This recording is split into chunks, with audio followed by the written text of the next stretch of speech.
So friends, चलिए अब हम बात करते हैं अपने अगले टॉपिक की, which is the tissue system. हम बात कर रहे हैं टिश्यू सिस्टम के बारे में। तो जैसे कि मैंने आपको बताया कि प्लांट्स के अंदर जो अरेंजमेंट ऑफ सेल्स है या जो फंक्शंस ऑफ सेल्स है वो अलग अलग लोकेशन के बेसिस पर वेरी कर सकते हैं।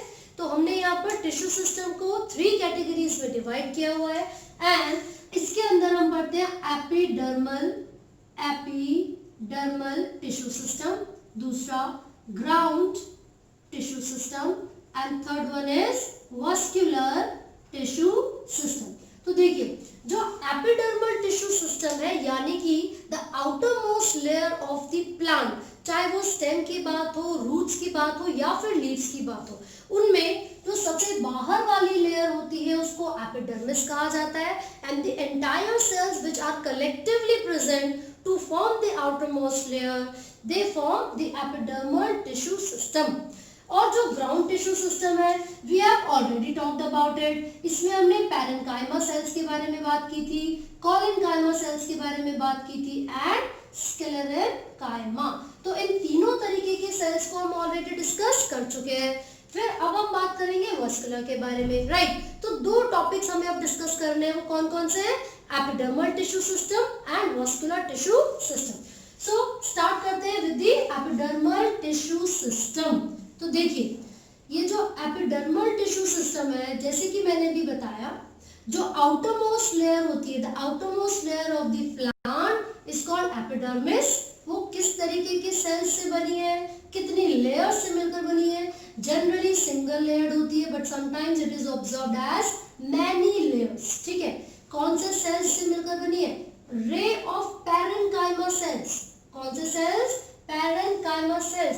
वो थिन वॉल तो होंगे लेकिन बहुत ही कम इंटरसेलुलर स्पेस होता है या फिर इंटरसेलुलर स्पेस इज नेग्लिजिबल। तो हम लिख देते हैं नो इंटरसेलुलर स्पेस। अब बच्चे सोचेंगे पैरेन्काइमा में तो हमने इंटरसेलुलर स्पेस पढ़ा था। See the difference is the location. मैंने बताया था कि पैरेन्काइमा जो है वो प्लांट में बहुत ज्यादा पोजीशन पर अलग अलग जगह पर मिलेगा। सो एपिडर्मिस में जो पैरेन्काइमा सेल्स होते हैं they have no intercellular space. अब ये जो एपिडर्मिस है, मैंने बोला चाहे स्टेम की बात हो, रूट की बात हो या फिर लीव्स की बात हो, जो आउटर मोस्ट लेयर होती है उसको हम एपिडर्मिस कहते हैं। अगर मैं लीव्स के बारे में बात करूं, if you are talking about leaves, तो लीव्स की जो आउटर मोस्ट लेयर है, यहाँ पर आप देखोगे काफी पतले पतले से, इलोंगेटेड से और थिन वॉल्ड सेल प्रेजेंट होंगे। इसको हम क्या बोलते हैं? जो आउटर मोस्ट लेयर है वो एपिडर्मिस है ना। अब इसी के नीचे अरेंजमेंट होती है सेल्स की। साथ ही साथ जो लीव्स है उसमें लीव्स में क्या प्रेजेंट होते हैं? कुछ स्पेशलाइज्ड स्ट्रक्चर्स प्रेजेंट होते हैं which are called guard cells. क्या कहते हैं हम उनको? Guard cells. तो पूरे एपिडर्मिस में चाहे लीव्स, रूट या स्टेम की बात हो, जो गार्ड सेल्स होते हैं दे कंटेन क्लोरोप्लास्ट। क्या होता है गार्ड सेल्स में? क्लोरोप्लास्ट होता है। और क्लोरोप्लास्ट क्या कैरी करता है? Chlorophyll pigment. तो वो किस चीज में हेल्प करेगा? फोटोसिंथेसिस में।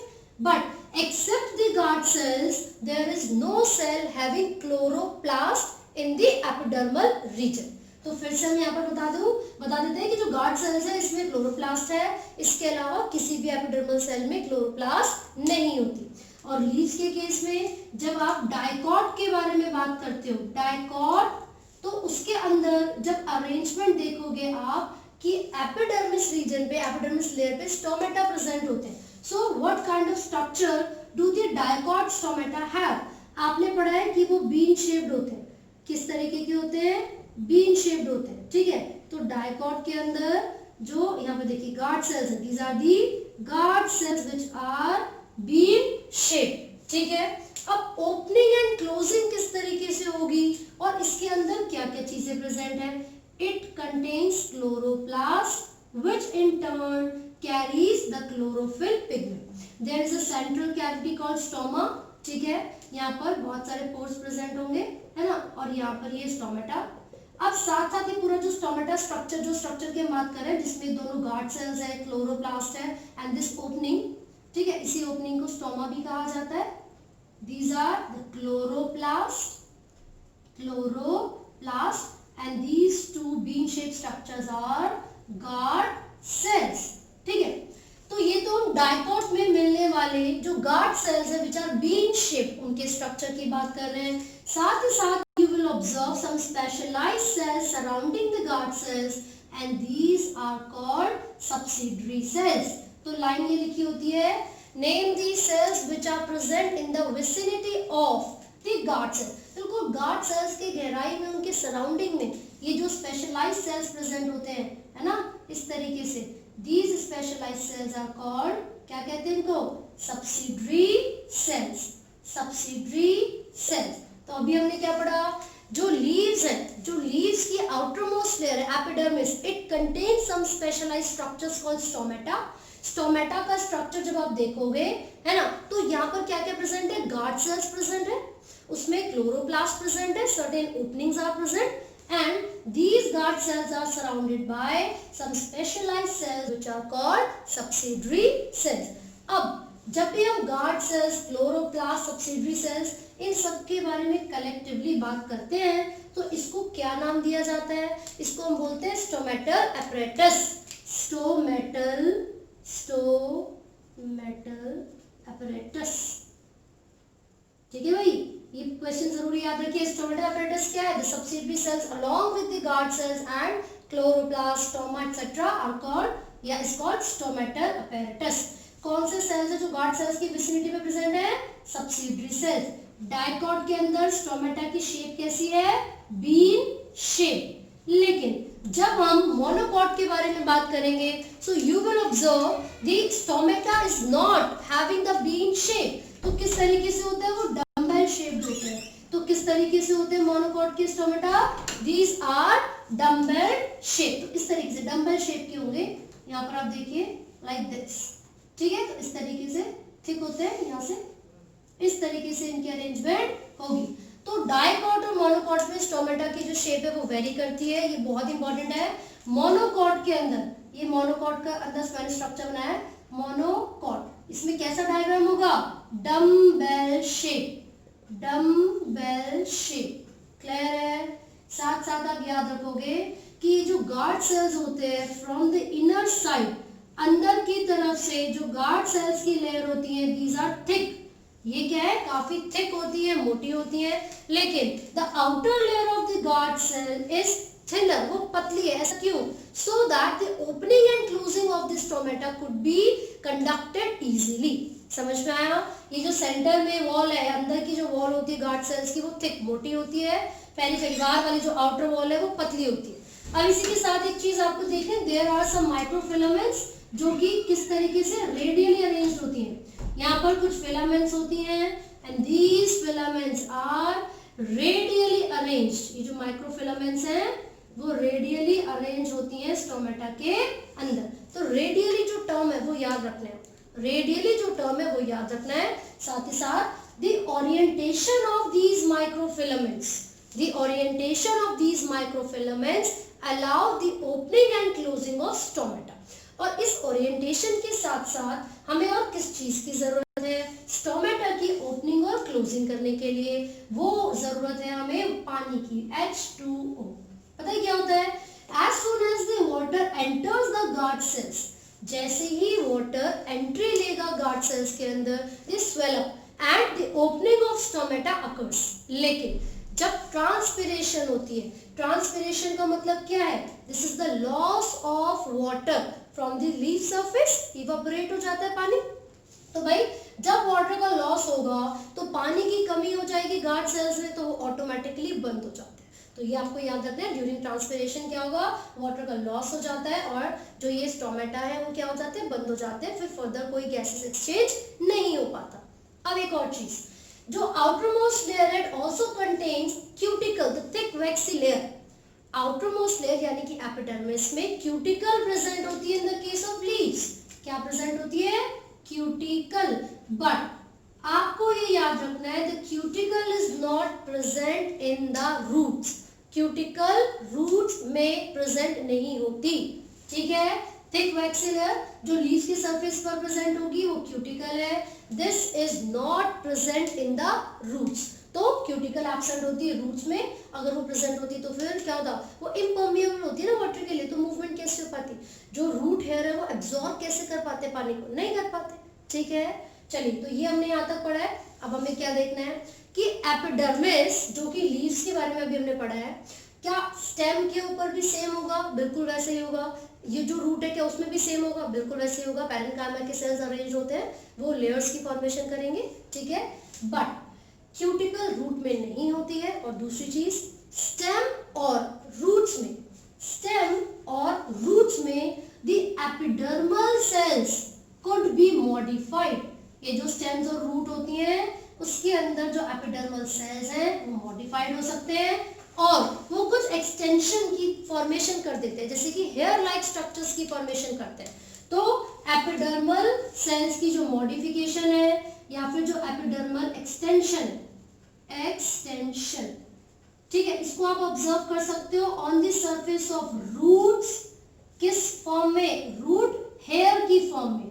And these root hairs are generally single या फिर मल्टीसेलुलर लिख सकते हैं, मल्टीसेलुलर. जबकि स्टेम के बारे में अगर बात करेंगे, so these hair like extensions are called trichomes. क्या कहते हैं उसको, ट्राइकॉम्स कहते हैं. इसका ये जो अपीयरेंस है, जो सेल्स है उनकी अरेंजमेंट कैसी होगी, मल्टीसेलुलर. तो मैंने आपको बताया कि रूट्स में और स्टेम में जो एपिडर्मल सेल्स होते हैं ये मॉडिफाइड हो सकते हैं. ये हेयर लाइक जो एक्सटेंशन है, जो स्ट्रक्चर है उसकी फॉर्मेशन करेंगे. रूट्स में उन स्ट्रक्चर को रूट हेयर कहते हैं, जनरली यूनिसेलुलर होते हैं. और स्टेम पर ये जो एक्सटेंशन निकलती है इसको हम ट्राइकॉम्स कहते हैं. And these are multicellular. Root hair का काम है एब्जॉर्ब करना वाटर और मिनरल को सॉइल में से. और ये जो ट्राइकॉम्स है ये प्रिवेंट करती है लॉस ऑफ वाटर को. ट्राइकॉम्स prevent the loss of water. तो ये चीजें आपको याद रखनी है. ये जो पूरा का पूरा सिस्टम हम पढ़ रहे हैं ये क्या था, epidermal tissue system. Ground tissue system हम ऑलरेडी डिस्कस कर चुके हैं. And now we will discuss the vascular tissue system. तो देख लेते हैं जरा वेस्क्युलर टिश्यू सिस्टम में क्या है. भाई वेस्क्युलर नाम से ही पता चल रहा है यार, जाइलम और फ्लोएम की बात हो रही है. ठीक है ना. तो अभी हमने क्या डिस्कस किया, epidermal tissue system, ground tissue already discuss कर चुके हैं. अब हम बात करेंगे वेस्क्युलर टिश्यू सिस्टम की. क्या होता है वेस्क्युलर टिश्यू सिस्टम, एक ऐसा system which includes all the vascular tissues. अब vascular tissues क्या है, जाइलम एंड फ्लोएम है. ठीक है भाई.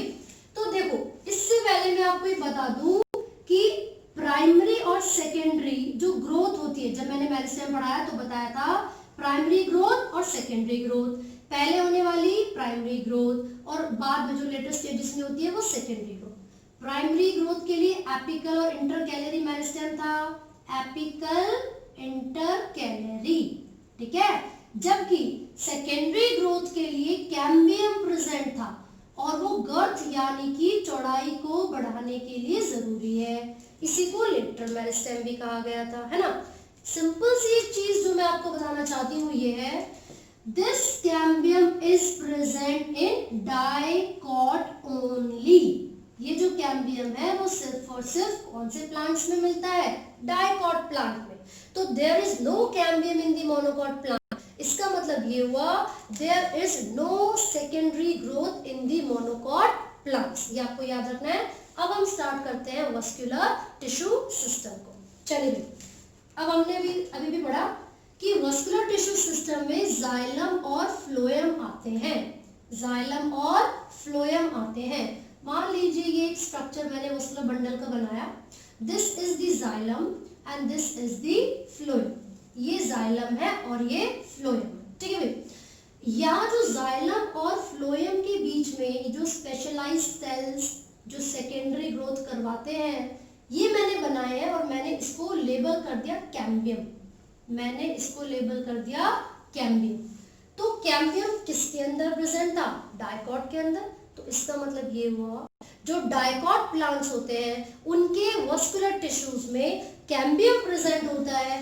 And due to the presence of cambium they will undergo secondary growth. But in case of monocot there is no cambium. यहाँ पर कोई कैम्बियम नहीं है तो इसमें कोई भी सेकेंडरी ग्रोथ नहीं होगी। इसी कारण, इसी रीजन से जो मोनोकॉट के वस्कुलर बंडल्स होते हैं these are called closed vascular bundles, जबकि डाइकॉट के जो वस्कुलर बंडल्स होते हैं these are called open vascular bundle. Open का मतलब है खुला हुआ है, मौका है इसके पास, कभी भी जब चाहे सेकेंडरी ग्रोथ कर लेगा, आगे डिवाइड हो जाएगा, सेकेंडरी डिवीजन हो जाएगा। सही है, तो ये किसकी बात हुई? डाइकॉट की, जिसमें कैम्बियम है वो ओपन होते हैं, मोनोकॉट की जिसमें कोई कैम्बियम नहीं है, these are closed vascular bundles. आगे बढ़ते हैं। Now what sort of arrangement of xylem and phloem could be seen in the plants, चाहे वो रूट्स हो, स्टेम हो या लीव्स। किस तरीके की अरेंजमेंट हम जाइलम और फ्लोएम की ऑब्जर्व कर सकते हैं? तो मैं यहाँ पर आपको दो तरीके की अरेंजमेंट बताऊंगी, एक है कॉन्जॉइंट और एक है रेडियल। कॉन्जॉइंट और रेडियल, वैसे कॉन्जॉइंट के अंदर भी कोलेट्रल हो सकती है या बाय कोलेट्रल हो सकती है, but this is not much important, है ना। तो अब हम यहाँ पर किसके बारे में बात कर रहे हैं? अरेंजमेंट के बारे में बात कर रहे हैं। तो किस तरीके की अरेंजमेंट हो सकती है जाइलम और फ्लोएम की? तो मैंने दो अरेंजमेंट बताई है, एक है रेडियल और एक है कॉन्जॉइंट। एक है रेडियल और एक है कॉन्जॉइंट। जब भी जाइलम और फ्लोएम अलग अलग रेडियस पर प्रेजेंट होते हैं, let's say this is the xylem and this is phloem, xylem phloem, xylem phloem. तो जब भी आप इस तरीके की अरेंजमेंट को ऑब्जर्व करोगे, जब ऑल्टरनेट यानी कि एक रेडियस पर सिर्फ जाइलम है तो दूसरे रेडियस पर क्या प्रेजेंट होगा? Phloem. When the xylem and phloem are arranged on different radii, when the xylem and phloem are arranged alternatively, एक xylem इधर है फिर phloem, xylem phloem, तो alternate arrangement हो गई, तो this sort of arrangement is called radial। conjoint में पता है क्या होगा? जब same radii यानी कि same radius पर xylem और phloem दोनों present होते हैं, so this sort of arrangement is called conjoint। तो इसमें मैंने बोला था कि बायलेटरल या कोलेटरल जिसको बोलते हैं, तो यहाँ पर इस तरीके से होगा, ऊपर की तरफ और नीचे की तरफ। मान लीजिए यहाँ पर फ्लोएम है, यहाँ जाइलम है, ठीक है, और इसमें क्या होगा?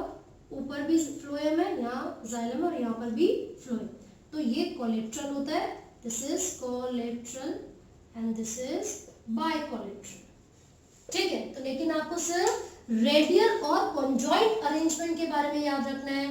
If the xylem and phloem are present alternatively, पहले जाइलम फिर फ्लोएम, जाइलम फ्लोएम, तो इस तरीके की अरेंजमेंट को रेडियल बोलेंगे। एंड जो ये कॉन्जॉइंट है this could be seen in the, यहाँ पर देख सकते हो किस तरीके की अरेंजमेंट है, एक ही रेडियस पर जाइलम और फ्लोएम दोनों एक साथ ही प्रेजेंट है। तो जब भी कुछ इस तरीके की अरेंजमेंट होगी कि जाइलम और फ्लोएम दोनों एक साथ प्रेजेंट होंगे, तो इसको हम क्या बोलेंगे? Conjoint arrangement. आपकी एनसीईआरटी में एक लाइन है, फटाफट से पढ़ते हैं, जिसमें लिखा हुआ in conjoint type of vascular bundles xylem and phloem are situated at the same radius of vascular bundles. पूरे के पूरे वस्कुलर बंडल के अंदर सेम रेडियस पर अगर जाइलम और फ्लोएम प्रेजेंट है तो किस तरीके की अरेंजमेंट है? कॉन्जॉइंट। ये डिफाइन पूरी तरीके से आपको पता होनी चाहिए।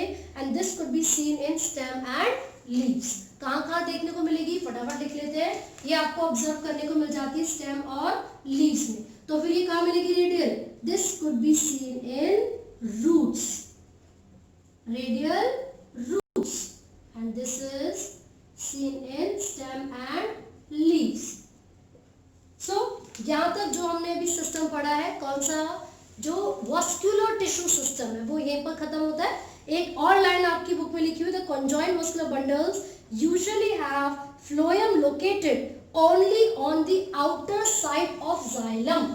मस्ट रिमेंबर, मैंने यहाँ पर जाइलम को कहाँ बनाया? टुवर्ड्स द पिथ यानी कि centre, and the phloem is present outer side, at the outer side of the xylem. तो ये आप याद रखेंगे और इसी तरीके से अरेंजमेंट करेंगे किसकी? वस्कुलर टिश्यूज की इनसाइड अ वस्कुलर बंडल।